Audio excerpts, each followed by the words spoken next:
ఈ 14 వార్డు నుంచి వస్త్రకృష్ణ అనే నేను పోటీ చేయడం జరుగుతుంది. టీఆర్ఎస్ పార్టీ నుండి కార్యకర్తల నుంచి మేము 2024 జూన్లో ఈ యొక్క ఫౌండేషన్ స్థాపించామండి. 18 నెలల నుంచి కూడా ఈ వార్డులో మేము ప్రకటించుకుంటూ ఇక్కడ ఉన్నటువంటి వివిధ వర్గాల పేద వాళ్ళకు మా సహకారం చేసుకుంటూ చూసాము.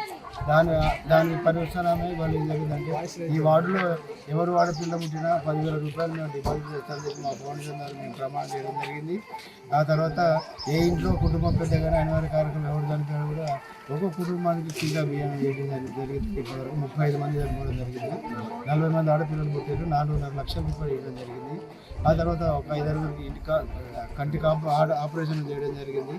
తర్వాత ఒక 2-3 ఇళ్ళ కూడా పూర్తిగా ఇల్లు లేని వారికి నిరుపేదలకు ఒక 2 ఇల్లు కట్టించడం 1 లక్ష రూపాయలు వెచ్చించి అదేవిధంగా ఇలా ఎన్నో కార్యక్రమాలు చేద్దామని ఆలోచనతోనే ఈ యొక్క ఫౌండేషన్ ఏర్పడడం జరిగింది. దాని విషయంలో ఈ యొక్క వార్డులో ఈ ప్రజల కోరిక మేరకే నన్ను మీరు నిలబడండి, అధికారం లేకపోయినా కూడా మీరు చేస్తున్న రోజులతోనే మేము నిలబడడం జరిగింది. మేము వచ్చిన కాడ నుంచి కూడా కాంగ్రెస్ ఎమ్మెల్యేకు మేము ఎన్నో దఫాలుగా కూడా మేము ఈ యొక్క మీడియా ద్వారా మేము విన్నవించుకోవడం జరిగింది.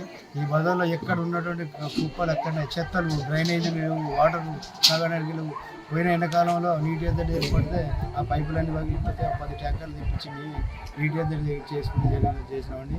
ఒకటే మేము చెప్పేది కాంగ్రెస్ వారికి, ఈ వార్డు ప్రజలకు, కాంగ్రెస్కి ఇకనైనా బుద్ధి చెప్పండి. 6 గ్యారెంటీలు ఇస్తారని చెప్పి ఇంతవరకు గ్యారంటీ ఇవ్వలేదు. ఏ ఒక్క గ్యారంటీ కూడా ఇవ్వలేదు.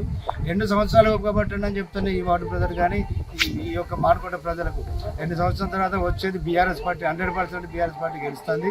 మళ్ళీ శంకరన్న ఎమ్మెల్యే అవుతాడు.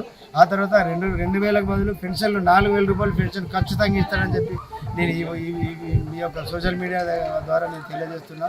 ఖచ్చితంగా ఈసారి ఓటేసి కారు గుర్తు గెలిపించండి. ఇది 13వ వార్డు, ఇది 14వ వార్డు, 15వ వార్డు, ఈ 3 వార్డు ప్రజలు కూడా ఈ యొక్క మీ వీడియో ద్వారా మీకు చేసేదంటే కారు గుర్తును గెలిపించండి. గెలిపిస్తే ఈసారి చైర్మన్ కూడా మన బీఆర్ఎస్ అయిందంటే మనకు ఎనలేని నిధుల వరద మనకు వస్తుంది. ఆ 2 సంవత్సరాల తర్వాత కూడా మళ్ళీ మన కాంగ్రెస్ బీజేపీ టీఆర్ఎస్ ఎమ్మెల్యే ఉంటాడు. కాబట్టి ఇదన్నీ ఆలోచించి వార్డు ప్రజలు, ఈ 3 వార్డుల ప్రజలు ఆలోచించేసరి కారు గుర్తుకు విజయదుందుని భోగించి ఆశీర్వదించాలని చెప్పి మీ అందరికీ 3 వార్డు ప్రజలకు నమస్కారం.